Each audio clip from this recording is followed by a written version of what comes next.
No problem, Mr. Chairman. Want to congratulate Mr. Secretary. It's great to be with you, and I want to associate myself with Chairman Cole's comments about the work that we do in a bipartisan manner for our veterans. I'm a new appropriator. I was on the Veterans Affairs Committee for 6 years prior to joining the Appropriations Committee, and I was both chair and ranking member of the Economic Opportunities Subcommittee. So I had an opportunity to work with lots of different great Republicans and Democrats alike, and we got scores of bills through and signed into law, both by President Trump and then by President Biden. And I'm hopeful we can continue in that spirit of bipartisan collaboration to find areas of common ground in the second Trump administration, just as we did with Secretary Wilkie in the first Trump administration. I think, like everybody else, we're excited to see the detailed budget request, and I wanted to just bring to your attention the bipartisan veterans package that we passed last year. Had a number of really important programs for veteran homelessness, long-term care, veteran caregivers, included 3 of my bipartisan bills, and I have a parochial interest in making sure those are fully funded. One in particular, the CVSO Act, that's with Kathy McMorris Rogers, Brad Finstad, and Chris Pappas, which authorized $10 million in funding for grants to states to improve outreach to veterans and increase the number of county veteran service officers, very important for regions like mine in San Diego. So, Mr. Secretary, as you develop the final budget request, can you commit to working with your team to fully fund this important grant program? Yes, and Congressman, I appreciate your words and comments. I can, because as most on this committee know, that was my hallmark here, is working bipartisanly to get stuff done, and we've done that before. Yes, I mean, you've also brought up something that's very important to me, and I've actually went to our county veterans, our state veterans. We've not done a good job, I think, at the VA over a long-term period of actually utilizing those state benefits, our state partnerships, and our county partnerships, because they're so important, because especially in the county side, this is where most people go because they know each other. It's that veteran knowing veteran. So for me, yes, this is something that's a priority for me going forward. It's going to be something we can definitely work across y'all. And Ms. McMorris Rogers and I did a lot of things together as well. So it's good to see y'all do that. But we will, yes. That's great. I appreciate that very much.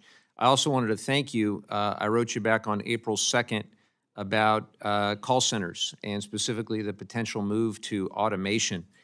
We receive, I mean, you were a member for a long time, you get all kinds of calls from disabled veterans, elderly veterans who don't know how to schedule appointments, they don't know how to navigate VA websites, they don't necessarily know how to reach out to their primary care providers in some cases, and they rely on those employees at your call centers, and they're worried that they won't be able to talk to an actual human being when they call VA to schedule an appointment.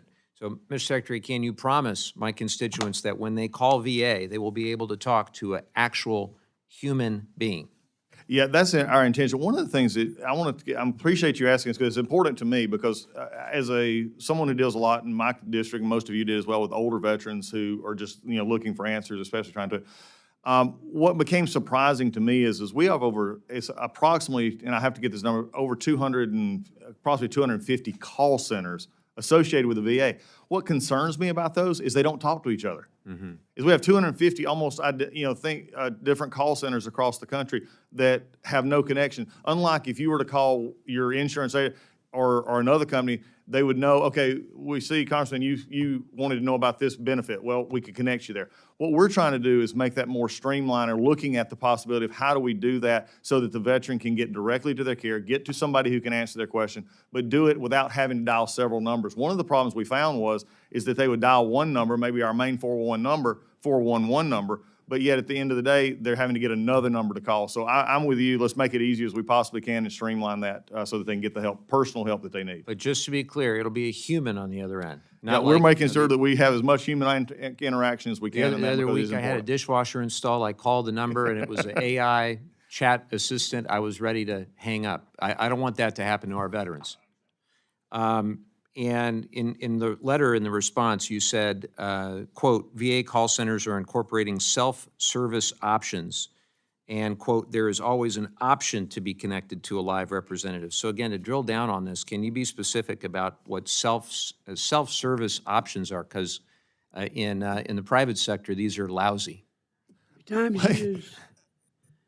I'm sorry. Use your time. Yes, sir. I have 15 seconds left, Mr. Chairman. And He can answer the Secretary question. answer the question? Mr. Yes, he may answer the I'll answer, thank you. Yeah, we're going to continue to work. I think the main thing, though, is there also has to be an understanding of how we also can process efficiently and looking at. So if there is ways that we can get them, if they could say push one to go right to VBA, we'll do that. That's my mind of how we can do this. Or if they can actually leave their information and they can get the information that they need sent in or set an appointment. Those are the kind of things that do work in the private sector as well. But we'll continue to work Thank you, Mr. together. Secretary. Thank you.